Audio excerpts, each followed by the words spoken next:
Today is Wednesday, May the 21st, and it happened today. I chatted with a Spanish lawyer about getting a digital nomad visa. It was actually quite a humorous conversation. Jose is his name. He was great. He was awesome. Lots of fun.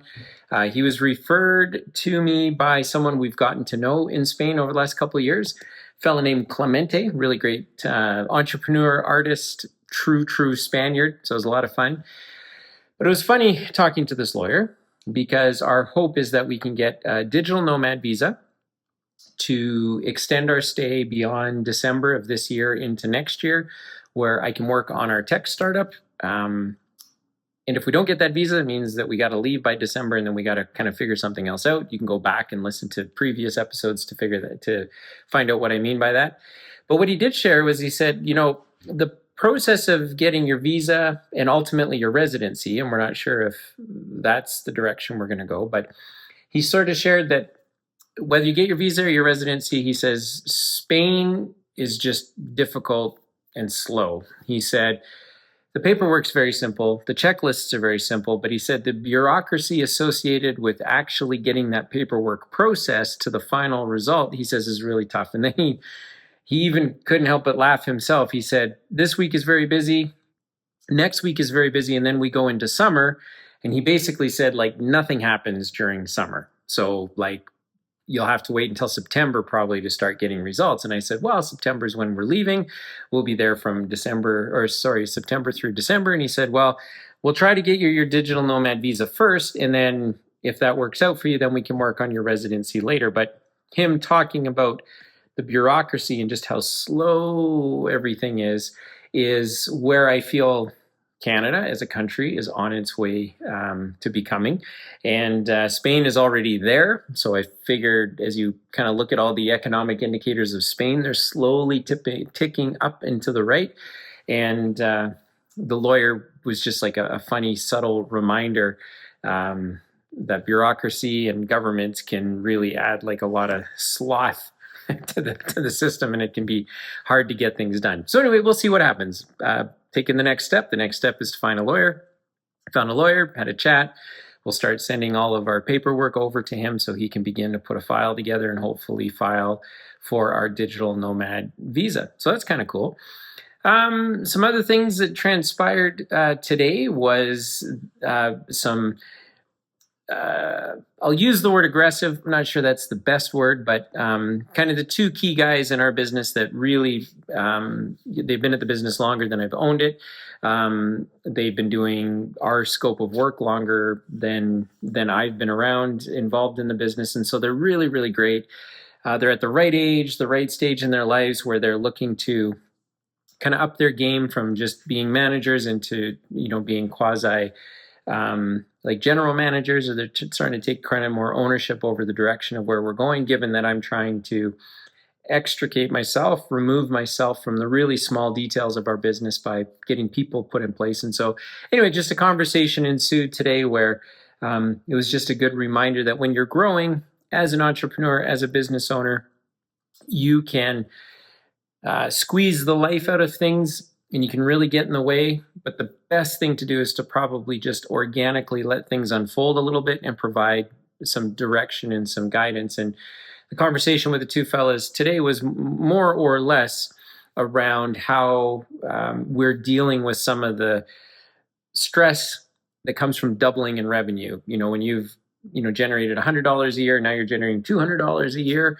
but at $100 a year, you were already maxed out. Going to 200 doesn't happen in one big step. When you're growing your business, it has to be a series of small steps. And if you've got the right leader, as I happen to think I am, then you're able to anticipate where the challenges might be and then begin to work towards fixing them. And so one of the solutions that I put in place is just going to take some time to play out. It's going to not happen immediately. It's going to just take some perseverance. And we're in the people business, and people are by default imperfect. So that means that it's unreasonable to think that things that people are doing are going to be perfect. And so for our two guys that are really at the tip, the pointy end of the spear, at the tip of the spear, forcing our business up to double in size this year, are also having to work through some of the challenges that are coming with that growth. And as a business owner, traditionally, a business owner wants to really control all of that, and I'm trying to use these stress points as a way to understand where I need to lean in and what I need to do to help. Because there's a couple things that, as an entrepreneur, as an owner, I bring to the table. One of them is I can multitask, and most entrepreneurs, I think, can. And so I can do multiple things at once, but I can also do them really, really fast. And so while I can't do that 365 days a year, while we are transitioning from where we were to where we are going, I'm able to help patch in a lot of those gaps. The challenge is making sure that I'm not the one being relied upon. So as I fill in a gap, I have to make sure that I've either put a really great process in place, I've used some technology. So I've been busy programming over the last week just to tighten up a few things. So you've either got the right people or we've got the right technology in place to make sure that I'm now not one of the crutches that the business is leaning on, that we have the right people doing the right job the right way. So today was just a conversation about that. And as a business owner, I think have two choices. You have the choice to squeeze the life out of something and meddle with it and really mess it up and create resentment because you're nervous that something's going to go off the rails. Or you can come alongside your team and serve them. And again, if you listen to some of the past episodes, hopefully you know my opinion on that. And I am ultimately there to serve everybody on our team, even though I'm the owner and I carry the risk and the responsibility of what happens with the company. That, in my eyes, doesn't mean I get to sidestep helping out our team and being the most useful person to them. And it helps. I really enjoy the members of our team. And so I'm looking, this today was just a reminder that as you grow, growth doesn't come easily. It does take breaking a few things. I've always said what got us here won't get us there. And for us, there looks like doubling our revenue, doubling our top line. And so it's quite reasonable that we will have double the problems and double the challenges. But my responsibility as an entrepreneur owner is to anticipate what's going to happen, get ahead of those things happening so that I can fix those things and begin to put longer term solutions in place. And then to ensure that I'm demonstrating through my actions and how I work that my team can trust that when I say I'm going to do something, I get it done. And it's not for my benefit, it's actually for the collective benefit of everyone. And I'm always surprised when I talk to entrepreneurs that don't see the world that way. You know, the entrepreneur that says, I took the risks, I took the capital, screw the people that work for me, they should just be grateful to have a job. You know, that's not building a great business. I think building a great business is one that requires everyone's understanding that everyone is required, that nobody stands above anybody else.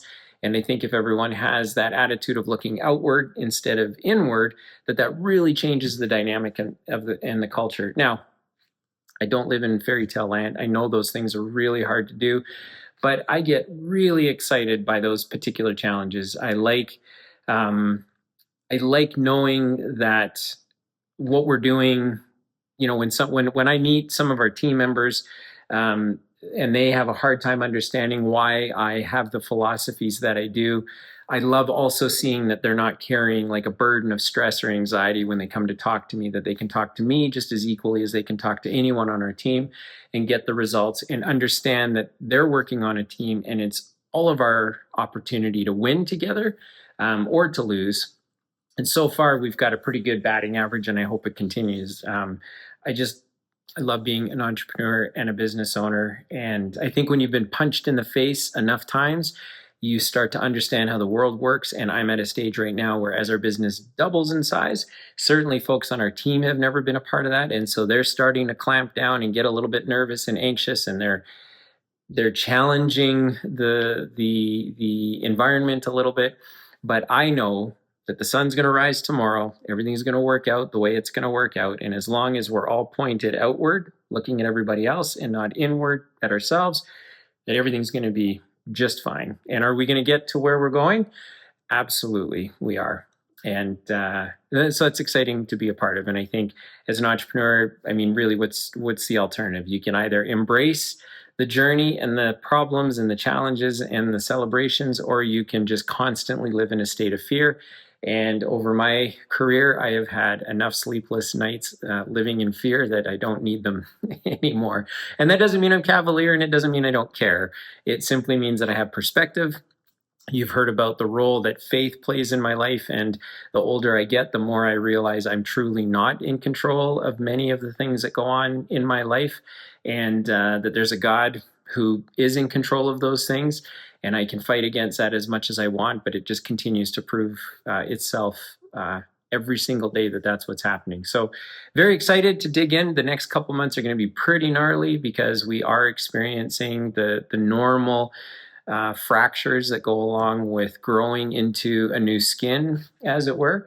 But I also can see that what we're doing is going to provide so much meaningful work for people. We've got a great, healthy, stable company that people can come into, do their work, go home, and we are the least stressful place in their life. So just feeling very grateful for that today. Grateful that Jose is able to help me with my digital nomad visa, and that I can already see with what's going on that the next couple months are going to require really bucking down and being a great leader and being able to shoulder for our team a lot of that stress and anxiety that they're naturally having with growing.